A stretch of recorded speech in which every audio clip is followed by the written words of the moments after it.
I did not choose to be quiet. I wanted to express my feelings to you. If only we shared a common tongue.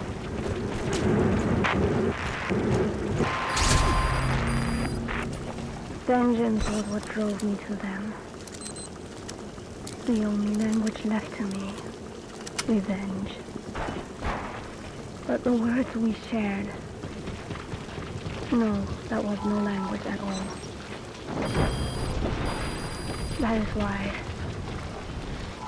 I chose the language of gratitude instead and go back to silence. I am quiet.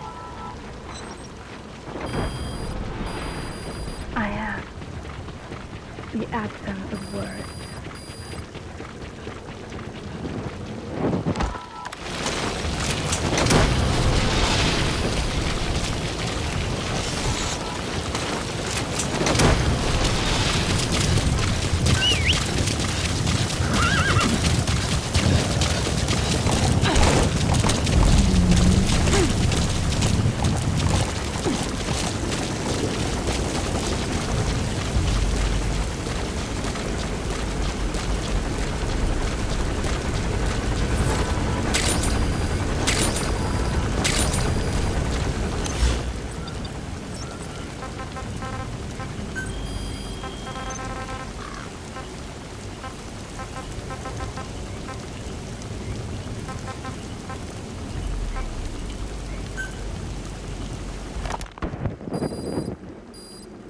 I did not choose to be quiet. I wanted to express my feelings to you. If only... You called that thing Sahelanthropus. Where does the name come from? Well, several years ago, an excavation team discovered a hominid skull in the Sahel region. Central Africa. The Southern Sahara. Cypher gave the specimen the name Sahelanthropus, Man of Sahel. And then they covered the whole thing up. Why? That's the target. They probably wanted to monopolize information about human evolution to have a head start in their genetic research. At least, until they had an idea of what they'd found. It was that big of a discovery, huh? Sahelanthropus was a gracile hominid, estimated to have lived about 7 million years ago. What's significant about it is how its skull's foramen magnum faces down. In other words, its spinal column supported its head from underneath. It stood upright. Right. Which would mean Sahelanthropus walked upright 3 million years before Australopithecus, making it the world's oldest human species. Walking upright. I get it.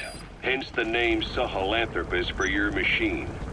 Walking upright was the decisive difference between our ancestors and other anthropoids. Our brains could get heavier once they were supported by the spinal column.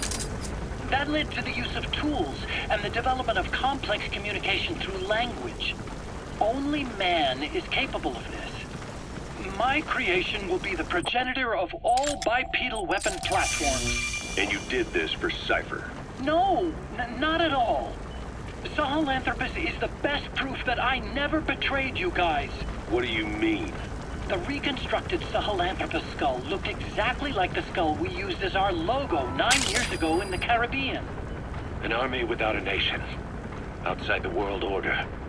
The design was based on Pangaea, the supercontinent that existed 250 million years ago, right? Yeah. When the world was a single landmass. That concept's at the source of our strength. I felt the same way about Sahelanthropus. Sure, I was forced to build it under their orders, but I always wanted to put its technology back in our hands someday. That's the reason I incorporated the old insignia into Sahelanthropus's name. Don't you see? That's how much I was thinking about you guys. Oh, I see, all right. I see someone desperate to cover his ass. You can say whatever you want after the fact. But that skull also symbolizes somebody else. Skullface. Snake, you finally came. don't record this, okay? Not recording anything. What's this about? What I'm about to say stays between you and me. It's about the weapon to surpass Metal Gear. You know a researcher by the name of Clark? He works in the biotech industry. Real advanced stuff.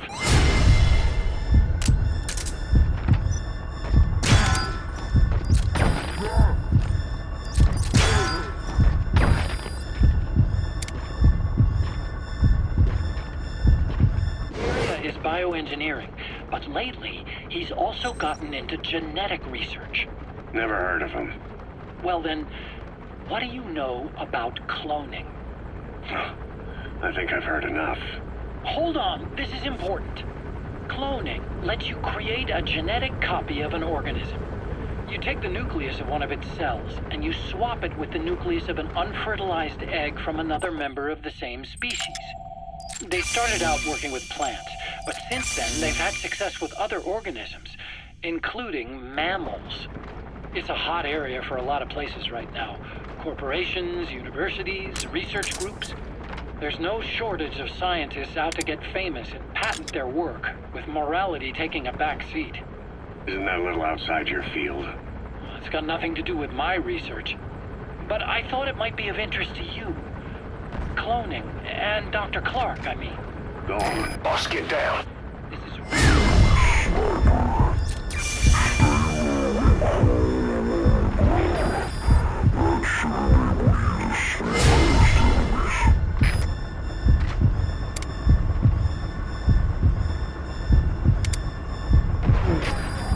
classified stuff. But I've heard that an American biotech company has successfully cloned a human being. What's more, it happened over 10 years ago. And the researcher behind it was Dr. Clark. You've really never heard of him? I don't meet many doctors. This Dr. Clark is a complete ghost, even to others in his field. His age, where he comes from, that might not be his real name. And I can't even say for sure he's a he. Clark's employer, ATGC, its company motto is embracing your hopes, preserving talent. What does this have to do with me? Cypher. Dr. Clark works for ATGC, and they have connections to DARPA. Cypher couldn't function without the communication.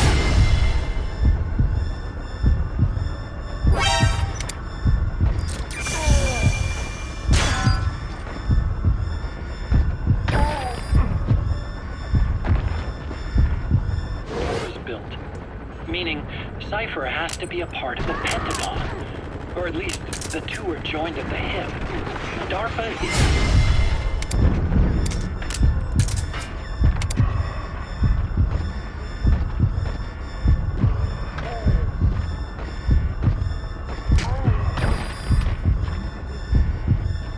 force behind human cloning. It's a pretty high priority project for them. And this Dr. Clark, some say he's a pivotal player in Cypher. But that's not all. Every cell nucleus in an organism contains the genetic information for that organism. Think of it as a blueprint for life. Clark appears to be working on how to decode this information and rearrange it at will. If you could do that, it would mean being able to custom design human beings for specific purposes. Can you believe that? Suppose for a moment that this is all fact.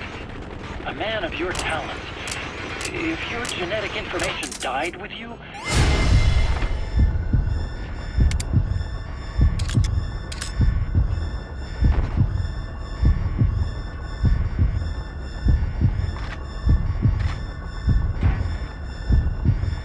terrible loss for mankind. But what if mankind could preserve you for future generations by cloning you? All right, enough. I get the idea. Look, I know it's inductive reasoning, but this weapon to surpass Metal Gear they're developing in Africa, I believe it's something that uses this new technology. Speaking as a fellow scientist, it chills me to the bone. That's rich coming from you. If genes serve as our blueprint, then I wonder if they include an impulse that drives us to tweak the design. Can you imagine that? Genes encoded with information that wants its children to decode it. Is life itself putting the direction of our next evolution in the hands of scientists? I guess it would take some real arrogance to believe that. And yet, it could be what Cypher's after. I think you're barking up the wrong tree. But that was an interesting story. It'd make a good movie. You have to believe me. Where'd you hear all this anyway? Where? I just overheard it in bits and pieces while I was forced to do that research for them. Right. Wait a minute. Look, I want to help you. I want to be of service here. I'm risking my life with this. Is that so? Maybe it's time we brought someone else into the conversation. No, not him. Not Ocelot. You can't do this.